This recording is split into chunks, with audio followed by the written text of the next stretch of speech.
He is the host of Jesse Watters Primetime. He is the host of The Five. He is a multiple-time best-selling author, and that will not unlikely be the case again, because he has written a new book, Get It Together, where Jesse interviews some 24 radical leftists to understand why they are the way they are. What's up, Jesse? How you doing? No one told me you were going to interrogate me. You knew that would be the case. I wouldn't have agreed to do this interview if I had known that.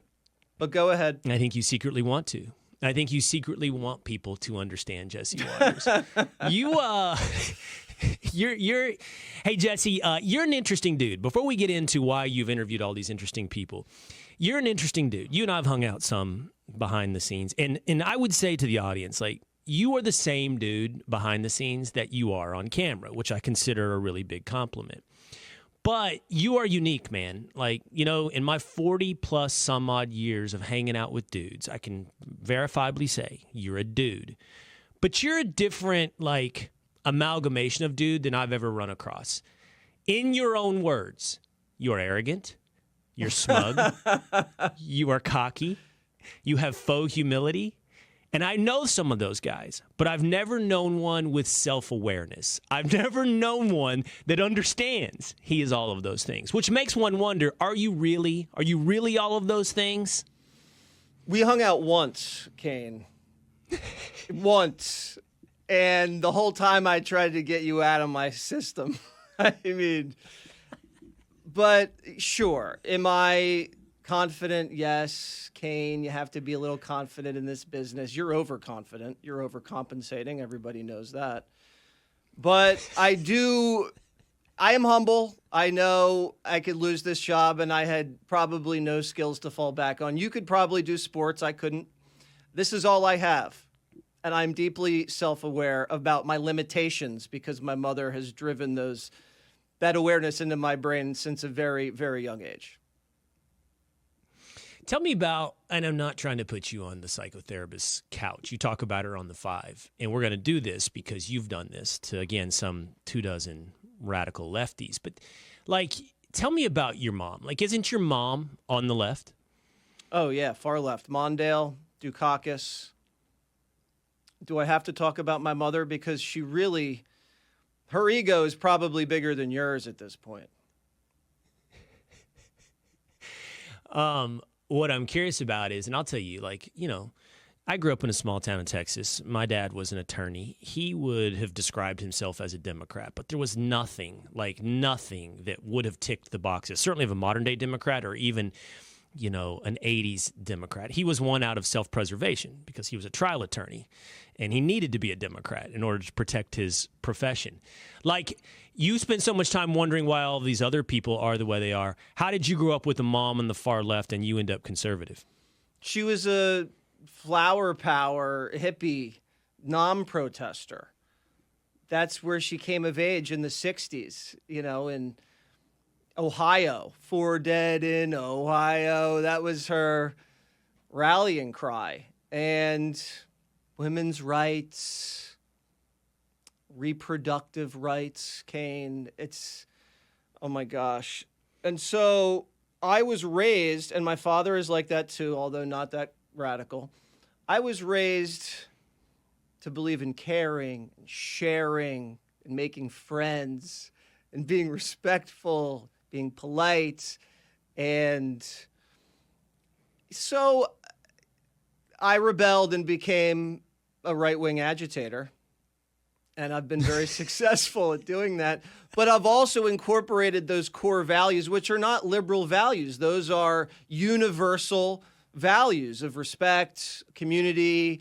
I just feel like I've made those values my own. And my mom's still proud of me. She's happy that I have health insurance. She's proud that I've written a book in English without a lot of grammatical errors. But aside from that, if I'm not on a show on Fox, she will not watch. She will not watch. She's revolted by the whole thing. She's excited that they're seizing Trump's properties. That makes her happy. That's kind of where we are. She thinks he's a threat to democracy. Like, she thinks the dictator on day one hoax, she thinks that's probably true. When did you rebel? When did you become such a disappointment? I understand she's proud you have health insurance. I was always a disappointment. I was just the level of disappointment got a lot better. In college, I think I had too much to drink, and I remember watching C-SPAN and seeing all these Republican senators on the floor talking about their values, and they were the same values that I had been reading about that the founding fathers had espoused about personal responsibility, limited government, low taxes. And wait a second, I think I might be a Republican. So then I started listening to Limbaugh, and after that, forget about it. I was hooked. Yeah, mine was similar, by the way. Again, it was more like teams back then. It wasn't really ideology based. It was like, I guess my dad's a Democrat, so I'm a Democrat. But then mine was somewhere around probably post-college law school, because I just wasn't very political in college. I cared more, as I still often do, about sports. But mine was learning about the Constitution. And that's one thing, as we get into your book, you by the way, and I'm not one for gratuitous compliments, Waters. I don't tell people their dog is cute unless it is.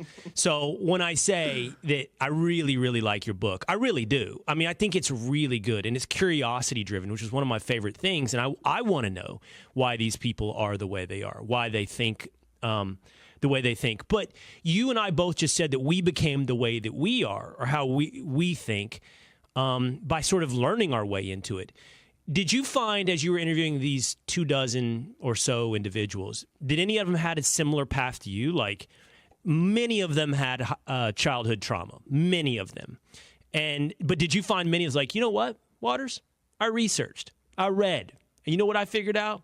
This is a better way to organize society. Well, first, I just want to tell the audience that you are much smarter than I am. I did not go to law school. I did not have a career in sports journalism. I started at the bottom at Fox and then got lucky and failed up.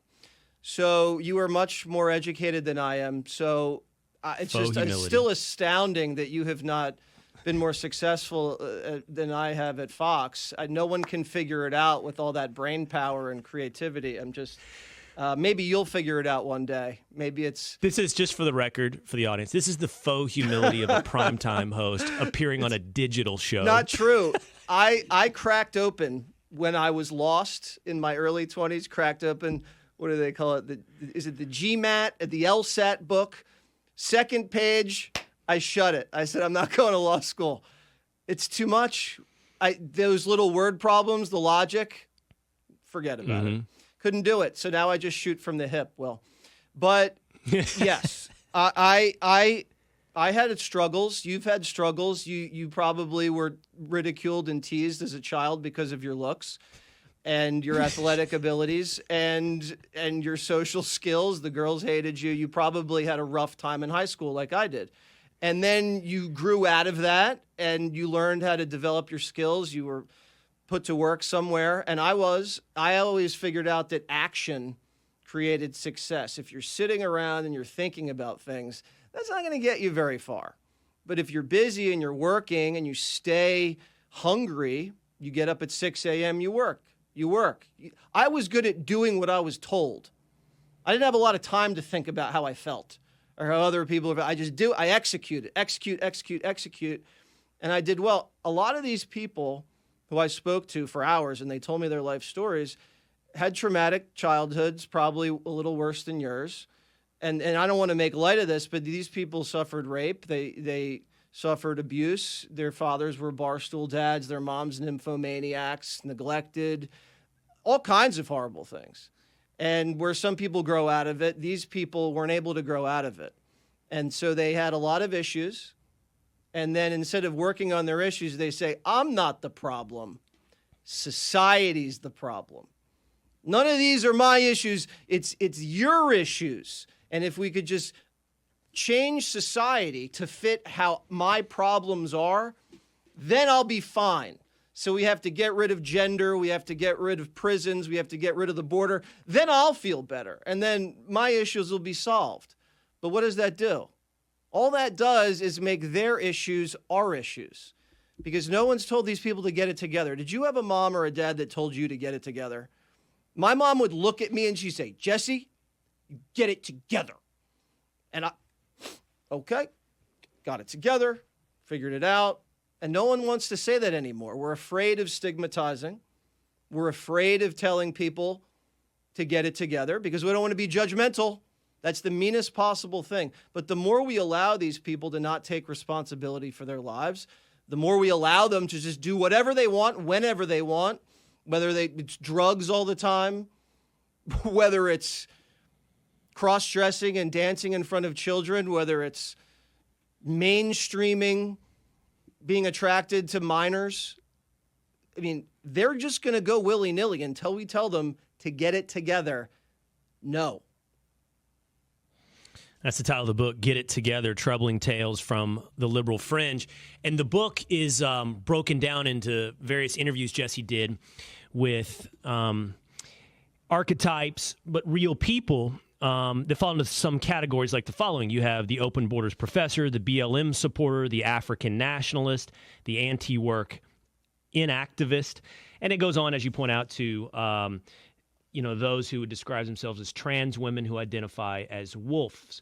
But the thing about it is, while that's somewhat comedic in terms of how you drew these archetypes, they're real people. And it is fascinating to hear their stories and kind of, you came at this, despite your lack of, introspection, you came at this with some real curiosity. And in reading this, it's enjoyable because you kind of debate them, but you also interview them and you display a real interest, a curiosity in who they are as human beings. Who was your favorite? Like, who was your favorite person that you interviewed in this process? The man who identifies as a wolf. I guess he's transgender. I don't know what we're calling him. He, she, whatever. This is someone who's really, really troubled. But they're hilarious because they howl. I booked this wolf on my show and they went, woo! And they pranced around in the wilderness. And they say they go to wolf farms and they cuddle the wolves. Now, to me, I've always been fascinated with weird people. When I used to go out for the O'Reilly Factor on the streets, I used to interview some of the craziest people of all time.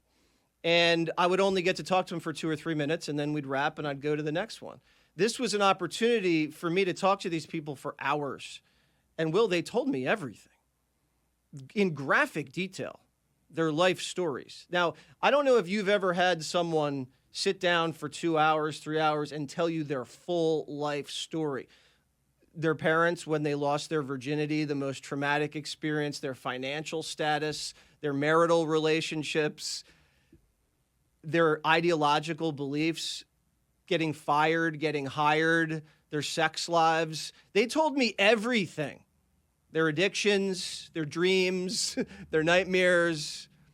I mean, one guy tells me his father was some sort of Native American, left him at a very early age. He was molested. He was into crack at like 17. He decides to go to Mexico and get involved in this tribe that smokes toad. And he goes to these reservations on the coast, just south of where cartel territory is, pulls these toads, squeezes the secretions, he gives some of these psychedelic toad medicinals to one of the cartel's greatest assassins. It's supposed to put you in a dreamlike stance, supposed to make you closer to God.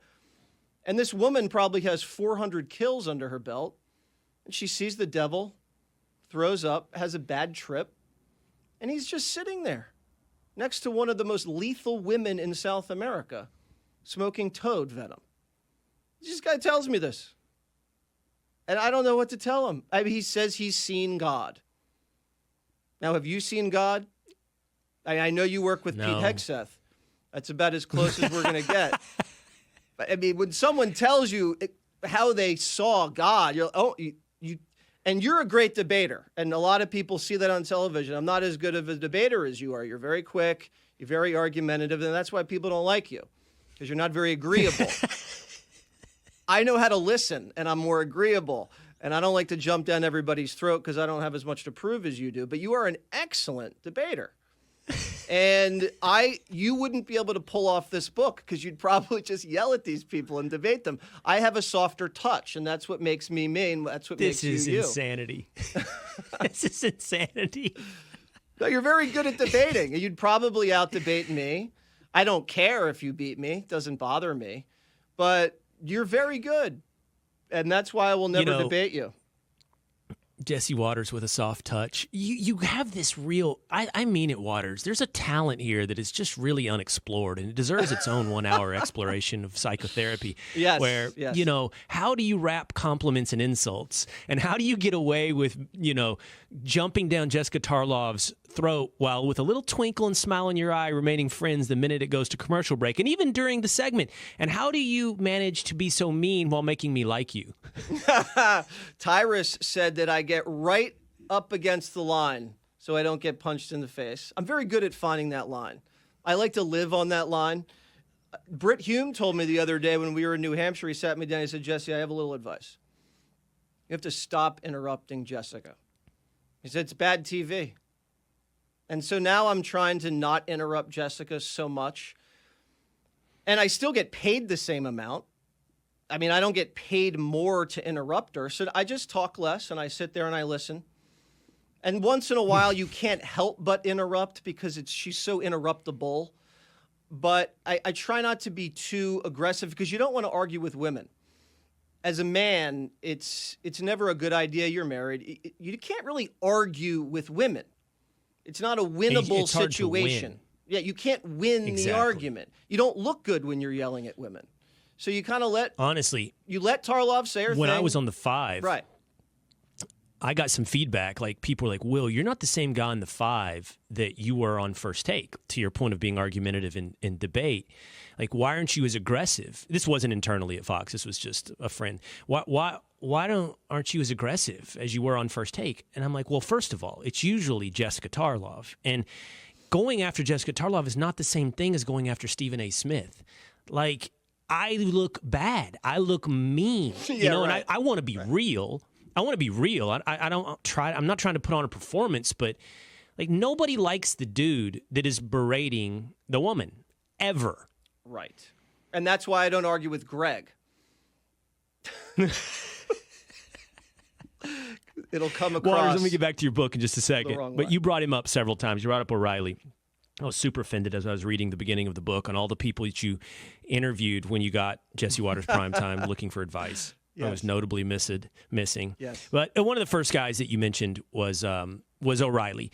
So if I said, hey, Waters, what's the big break? You gave us your faux humility of work. And that's not humble to say you worked yourself up at Fox. But, I mean, you had a great amount of talent, as we've I think, sufficiently highlighted. My question for you, my curiosity is, if you say, okay, at the age you are now, I don't know, what are you, like 45? Yeah. If you look back and you say, the big break was X. Was it breaking through on camera for O'Reilly? Was it getting the seat at the 5? What's the big moment for Jesse Waters? Bill gave me the big break, and that was just sending me out into the field to cause trouble. He said he sent me into the field because I was bothering everybody at the office. I have a different idea. I thought maybe he recognized some talent that you say has been insufficiently explored. You said insufficiently explored, right? Because I would agree. I think there's much more insufficiently explored, but sufficiently highlighted. Sufficiently highlighted.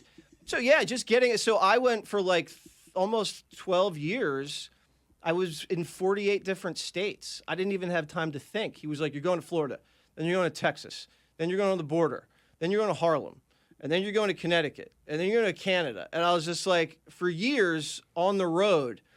And that's really what made me who I am, that experience on the road, chasing people down, interviewing interesting people. And then I'd come back, we'd edit it, I'd go on and do the interview, and that's kind of what my big break was. All right, now let's apply that back to the book, get it together. So you gave us one detail, which I'm really surprised at both your time commitment and the level of your curiosity. You spoke to these people for 2 hours. That's incredible. I have to think some of them, like I haven't read, I'm going to be honest, I haven't read it cover to cover yet, but I've read a good portion of the book. And I can say like the first one was maybe my favorite, which is The Open Borders Professor, because this is a self-styled intellectual. Revealing to you why he is the way he is.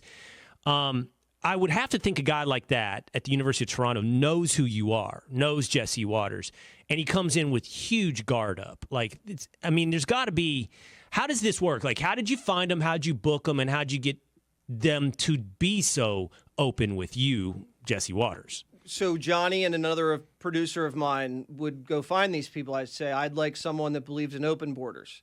And they tracked some guy down that was a professor that wrote a paper advocating for open borders. And they said, it's not for television. I think when you tell people it's not for television, it kind of calms them down. You're not going to be live on TV on Fox for like 3 minutes. So you could just get like crucified and then we go to commercial. This is long form. It's for a book. They're in that literary world. I'm going to give them a chance. There's no audience. And I'm just there to listen. And I got to tell you, that guy and the guy that was advocating for minor attracted persons. I call them pedophiles. He calls them, those two guys made me the angriest. And maybe the woman that said she didn't want anybody to have babies. Those three people, because I wanted to change her mind. The guy who was advocating for minor attracted people, I distrusted him and I thought maybe there was something devious. Jury's still out there. But this professor, you've spoken to academics. They're the hardest people to talk to because they talk in circles. And there's no acknowledgement of what the results of these policies could be. When you point out, well, this has happened. Well, this has happened. Well, what about when the guy breaks into the country and he's caught with a gun and he's got a little girl in his garage? What do you think should happen to him? He should be allowed to vote, stay in this country? They don't like when you ask them questions, academics. They like to be the ones in charge. So for that gentleman, call him the professor, that was hard for me. But at the end, and you finished that chapter, there's this epiphany where you realize why he believes in open borders.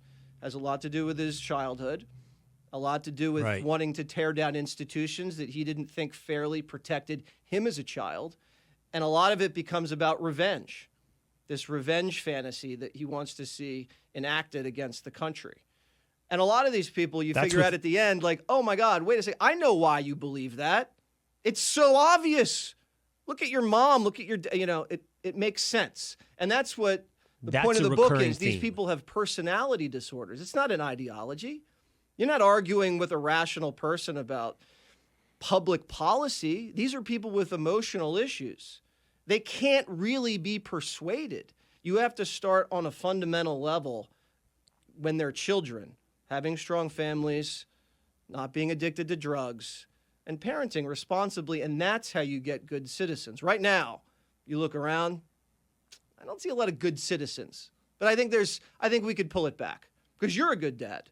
We hear. I'd like to think so. I try. No one knows how to be perfect. It's always kind of like being a little bit of an explorer. The only roadmap is like your parents and your community. But that's a recurring theme that you talked about, that you reveal. So much of it is about, and I want to use the word trauma loosely. Some cases, as you point out, it's real trauma. It's stuff that happened to them. But in all cases, it's just sort of like my emotional centeredness, whatever is hurting me becomes my ideology. And they look for outlets to, I don't know, create some corrective mechanism, some utopia. Are the names real? Like, I'm curious, did you change people's names? Do they know that they're appearing in a book? Like, do they risk now? I'm curious about two things. Do they risk getting canceled, and have they read the chapters about them? Because you're pretty funny in the chapters, as you are in real life. You've got some asides. You give us some internal dialogue while they're giving us their life story. I'm curious their reaction. Some people, we had to change their names. That was recommended by legal counsel. Other people, we kept the names in. And we've had some of the people who we've interviewed for the book come on Jesse Waters Primetime and do quick little interviews, and they've all felt fine afterwards. Some people have not agreed to come back. The person who believes in minor attractedness does not want to appear on Fox News. His name we did not put in there. Other people we can't find, like the homeless junkie in Manhattan, we have not been able to find him. We hope he's doing okay. And some people I really don't care to talk to anymore, but everyone seems to be fine. We'll send out signed copies of the books and hope they read them. All right, last little bit here. So just personal stuff. How you doing, man? You're back. I mean, you start out with the back. I had a buddy that had back surgery. Didn't go well. By the way, you use your back as your window into empathy for other human beings. Yes. But, So, which is when I walk itself. around, How's your back? my back's better. Thank you for asking. When I walk around pre-back surgery, I didn't think about other people. I walked around. I was like looking where I was going, and that was pretty much it. When I was recovering from surgery, I'm like limping in pain around Manhattan, and I'm noticing other people in pain. I'd never noticed other people in pain. And so that kind of got me thinking, maybe I should think about other people a little bit more at age 44. And I did, and I listened, and now I know more. Apparently, you can learn more by listening. That is also a big takeaway. It's a revelation. Book. Yes. Late in life, I discovered I'm that. glad your back is doing well. I've heard that 99% of back surgeries are failures, so maybe you're in the 1%. Really quickly before we go, when I fill in for you on your show, one of my favorite things is the production staff will randomly drop, well, Jesse says that's not something a man should do. And there's like a running list of rules for men, Yes. one of which you and I have laughed about together on the 5, and we agree. Men should not drink out of straws. Just flat out hard rule. Your staff told me one that I don't know that I agree with. And you said men should not have best friends. So give me like 3 or 4 of the men should nots, the rules for men according to Jesse Waters. You reach a certain age where you can have friends, but you don't call them my best friend. And this came up with one of my producers said they were away for their weekend with his best friend. And he's like 40. I just thought that was a little odd. Also, men should not eat soup in public. But there's some exceptions. If you're in New England and it's a chowder situation and you're on a dock on a wooden bench with seagulls and you have a lot of those, what are those little like cracker things? You can eat that way. Mm-hmm. But I wouldn't, but and a nice bisque is acceptable. Like a thick bisque. But I'm not into, vichyssoise, at a restaurant in front of everybody, men pursing their lips. Like, it's just not. I don't like when men eat ice cream in public. I do have an exception there. On vacation, you're allowed to lick an ice cream cone. I'd prefer you to eat it out of a cup with a spoon. But when men show their tongue around other men, I don't think that's really masculine. I don't want to see their tongue. Some part of their body that I don't want to see. I don't think you needed to go to law school to have this, shoot from the hip instinct that I think so far, at least when it comes to rules for men, is pretty infallible. I am with you on every single one of those. The ice cream cone, the soup, which I don't even eat soup, period, much less in public. So you don't eat soup? You don't eat soup? No, I'm anti-soup. You're anti-soup? No, it's prison food. I'm anti-soup. What about like a split pea with thick country ham? No soup. It takes a good meal and pours water on it. It's prison food. I eat some ham and peas, but why do I need water on top of it?